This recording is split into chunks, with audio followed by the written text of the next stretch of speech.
Hi, Barn Stories listeners. Lori Prinz, Content Director of Equus Magazine here. Along with me, Content Manager Christine Barakat, with something a little different to share with you. If you weren't already aware, an event called Horse Week is going on right now at the website horseweek.tv. It's a week-long equine-themed digital film festival of sorts, brought to you by Boehringer Ingelheim and presented by the Equine Network. Every day we are premiering original documentaries celebrating horses and the bond we have with them. One of the films focuses on the great work being done at the Temple Grandin Equine Center at Colorado State University. There, horses are being used in physical, occupational, and speech-language therapy that is transforming lives. At the same time, researchers at the center are conducting scientific studies and collecting data which will help make equine-assisted therapies more widely accepted. It's a fascinating film, and I encourage everyone to go watch it at horseweek.tv. Right after the film was made, Alex Cox, the Horse Week program manager, interviewed Adam Daurio, Director of Administration and Outreach at the Temple Grandin Equine Center. And we'd like to share that interview with you. It's a great supplement to the documentary and a real deep dive into the topic of hippotherapy. We hope you enjoy it.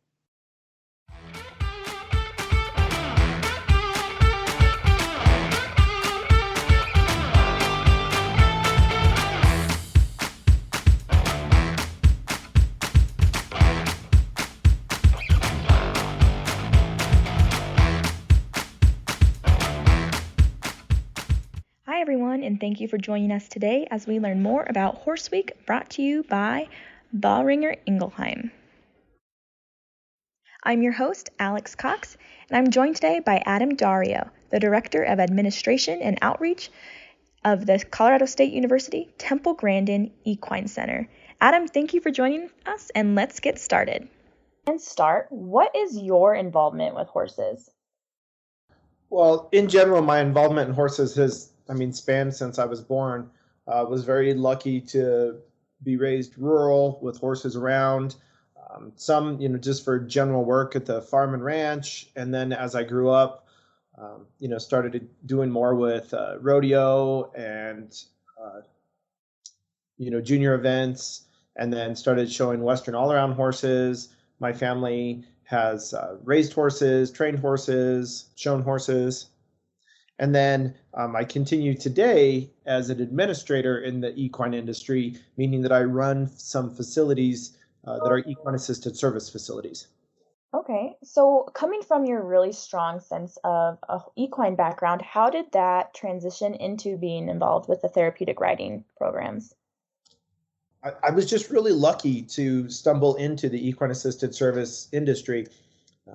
Years ago, there was a family that was trying to start a therapeutic riding facility, and they didn't have much equine experience. And so I was helping them as an attorney do some nonprofit consulting work for them. And then in the evenings, I was just giving them some riding lessons and just helping with their horses around the barn. And it just taught me a lot more about this equine-assisted service industry. And I would say a couple years after that, I actually took over a facility that was providing equine-assisted activities and therapies on a pretty large scale down in the Denver area. And since then, I've just been an administrator in the industry. That's incredible. And I'm sure through all of that, you've gotten to see all different types of horses and people from all walks of life. Can you touch on the types of emotion that you've seen people be able to connect with horses? Yeah, I've been really fortunate to see so many different types of experiences with this animal-human, horse-human bond, and all of the experiences that come with it. Not all of them are great. Sometimes that individual that's struggling with some trauma or grief when they are encountered with a horse and some equine facilitated psychotherapy, I see a lot of the sad and the angry emotions come out as part of the healing process. And then I get to see how that horse turns into a really great tool in some of those mental health counseling sessions. But then at the same time, I've seen the joy that so many youth that need this novel and very effective type of therapy. It's the first time that they've laughed, or the first time that they've spoken is horseback, or their first steps happen to be right after their first mounted appointment. And so I see the emotion of the participants, I see the emotion of the volunteers, whose lives are changed because they're helping. It's pretty incredible to, as a parent, to see some of the parents of these children that receive therapy services and to see the emotions that the families go through themselves. I'm sure that's just so incredible. And I'm sure every day is different and it brings something different. Can you speak to how being involved with all that you do with therapeutic riding, you spoke to how it can change other people's lives. Has there ever been a moment where you've taken a step back and just thought, wow, I'm actually here and I'm actually witnessing what's going on before me? Yeah, I'll tell you what, early on in my experiences with this equine assisted service industry, I had that big epiphany moment. For years, I had seen children with autism or cerebral palsy or seniors with dementia in these areas, and you're impacted by it. But it's really hard to, I would say, put yourself in their shoes because you don't understand maybe how that youth with autism feels or what their life is. But early on, I saw a session happening with a young man that had just graduated high school. And he was a very great athlete. He was a wrestler, actually. And he had been at Craig Hospital for a spinal cord injury. And he'd been in the hospital for about 8 to 9 months. And one of his very first days out of the hospital, he was paralyzed, so he was still in a wheelchair. But one of his very first experiences is he came out to my equine assisted service facility to just, as he said, just get back to his real life. And so as I was talking to him, he told me he had a really unfortunate accident as he was practicing 2 days before his state wrestling tournament. He's had his neck snapped in a practice session. And, here you're talking about a rodeo athlete, a wrestling athlete who is facing maybe never walking again. And he's telling you about his life. And he was really only about 6-7 years younger than me. And that could be me. That was me. I was an athlete. I had my, horses as my lifestyle and sports. And so he really just kind of, when he was talking to me, he told me he needed something to find who he was again because he'd been in a hospital for 9 months. And he said, even though he was in a wheelchair leading my horse at the time was Slick, he was leading Slick around, and he was telling me that this is the first time he was himself again.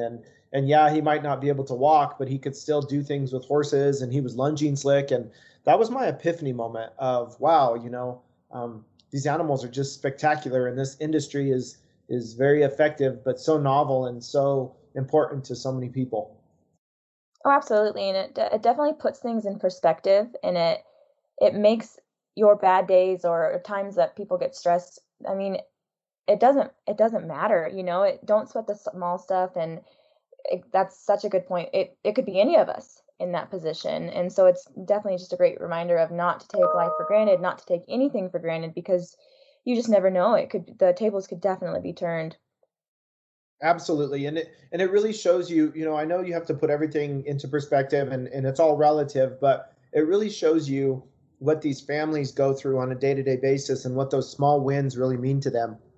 So many of our patients that do either have paralysis issues or stroke victims, recovering from something, they spend so much of their life either bedridden or in a wheelchair. And then all of a sudden, for that 1 hour once a week, they're mounted on a horse, and they tell you how invincible they feel, and how when the horse is walking, their legs are swaying next to the horse's sides, and and they tell you how that they can actually envision walking and what it feels like, and then you just you have those aha moments again.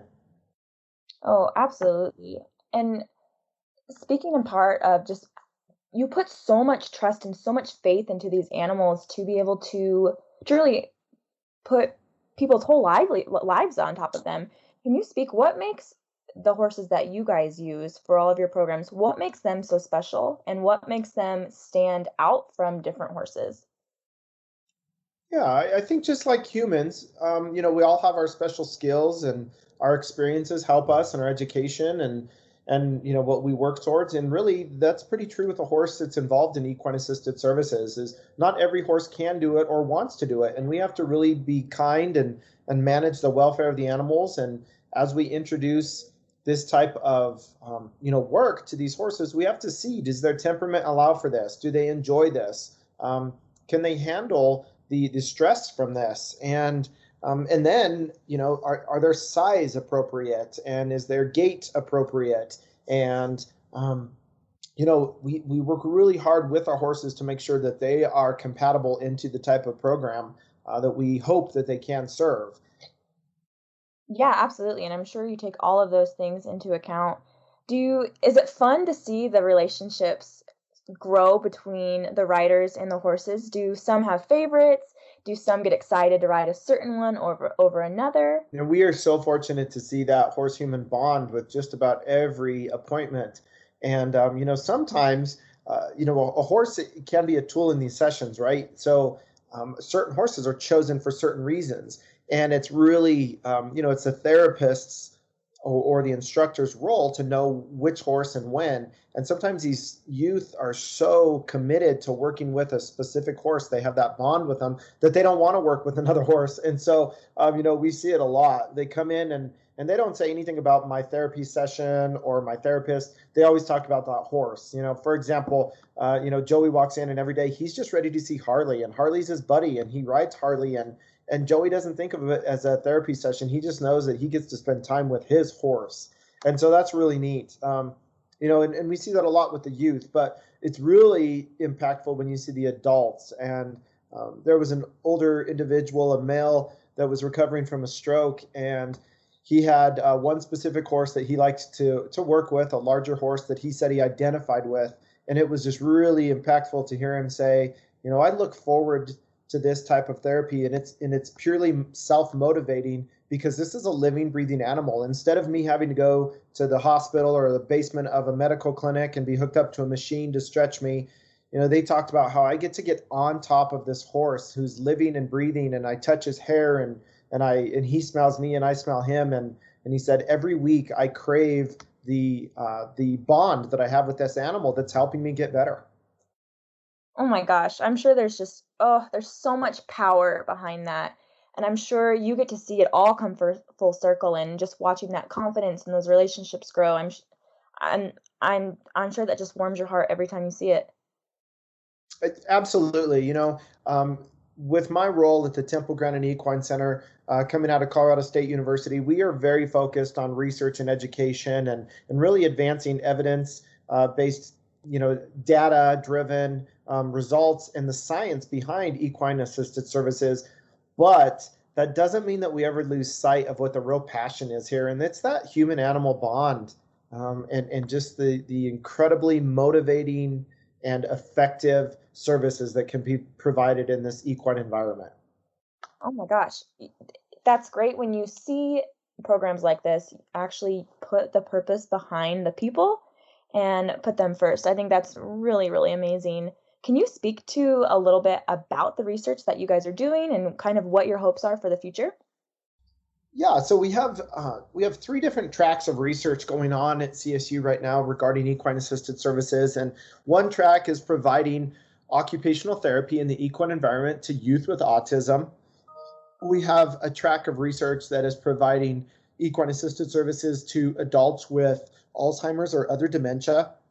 And then our final track of research is not necessarily something that we do in the arena, but it's a lot of library and knowledge research. What we're trying to do is compile the largest database of scientific research studies that apply to equine assisted services. So that way we truly can have the body of knowledge in the real library of this industry for the practitioners.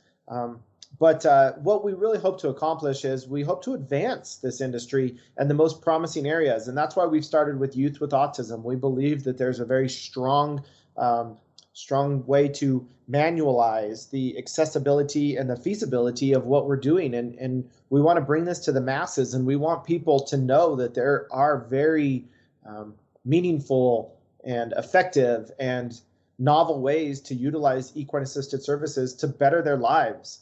Yeah, absolutely. And I think the more that we progress and the more that we're able to research, and as well as advancements in technology, I mean, the future is limitless, and who knows where we could be in 5 years' time. So with that, I wanted to kind of switch gears a little bit. I know that these therapeutic programs are very near and dear to your heart, because not only are you very involved with the Temple Grandin Therapeutic Riding Center, but you also come to therapeutic programs through ways of rodeo. Can you speak a little bit about that as well? Yeah, through the Temple Grandin Equine Center, we also host some off-site adaptive rodeo experiences. So we call it the Exceptional Rodeo, and we partner with the PRCA and some large rodeos throughout the nation. And what we do is we try to bring an adaptive rodeo experience to youth with special needs in the community.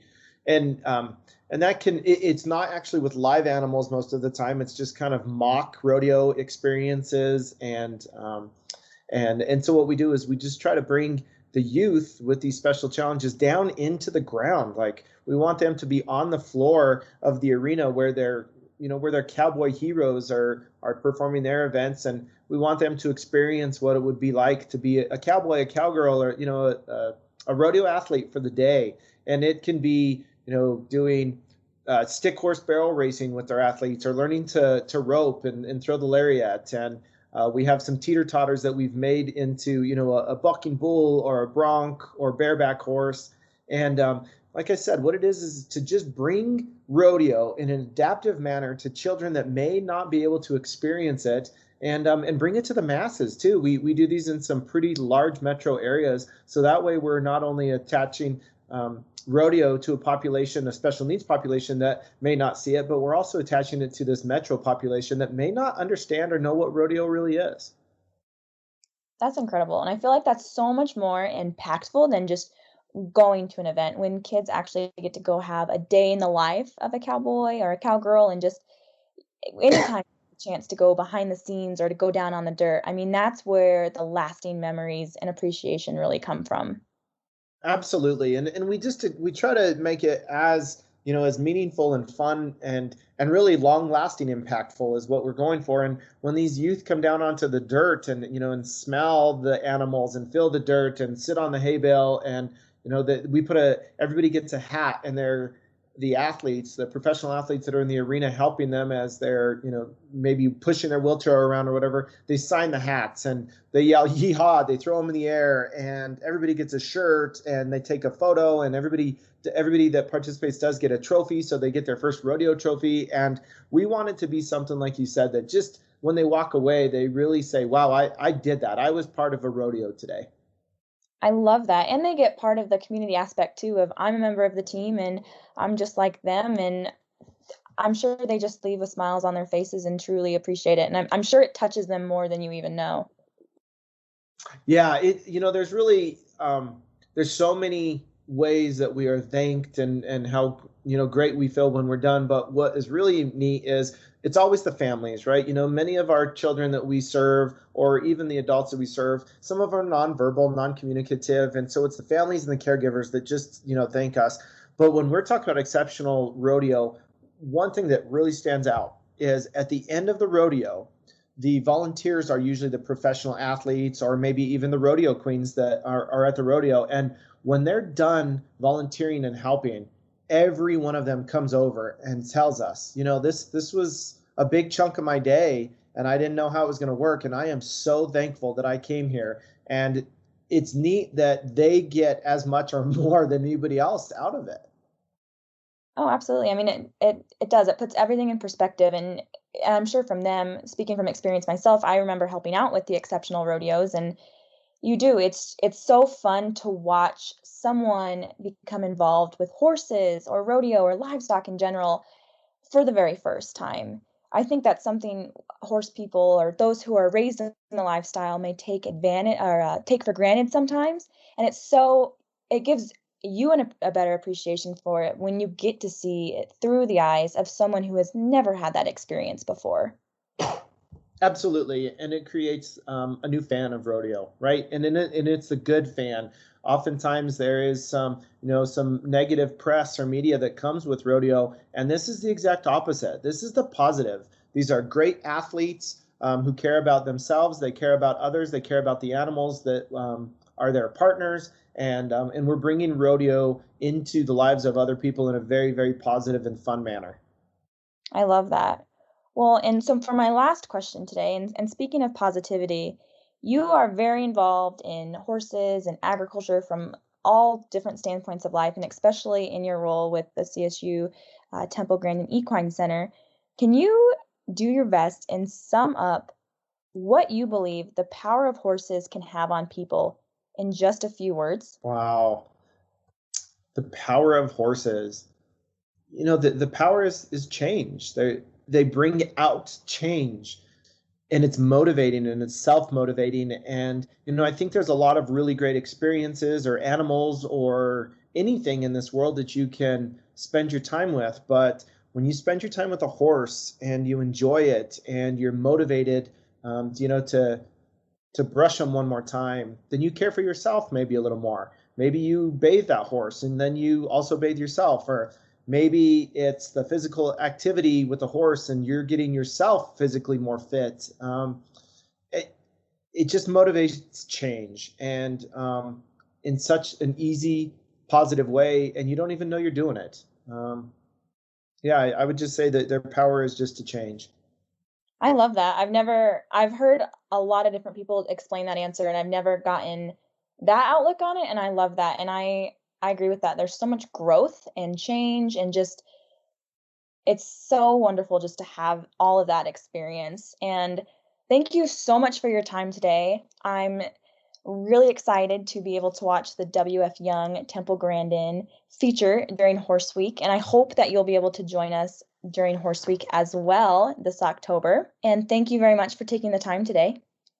Thanks for having me. Absolutely. You're welcome back anytime. And thank you so much again for your time and for all that you do for not only the equine industry, but for getting more people involved in our sport and the industry and bringing it to those who may not always have access to it. Absolutely. It's a gift, that's for sure. It's fun. Well, thank you for joining me today, Adam, and we will see you in October. Thank you for listening to this episode. Be sure to join the ride as we celebrate the horse on horseweek.tv on October 3rd through 9th. For more news from Horse Week, please visit horseweek.tv or the Equine Network Facebook and Instagram pages. Happy trails!